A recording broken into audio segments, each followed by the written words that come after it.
בתוך בית ספר. נכון. נפץ של מטען. זה הפתיל רואים שלהם? פתיל רואים. נראה את ההמשך שלו. כאן יש פתיל. המשך של הפתיל רואים.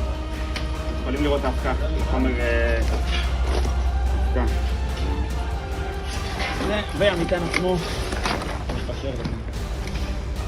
זה המטען. עם הפתיל רואים שאמור להיות מופעל בתוך חדר. בית ספר.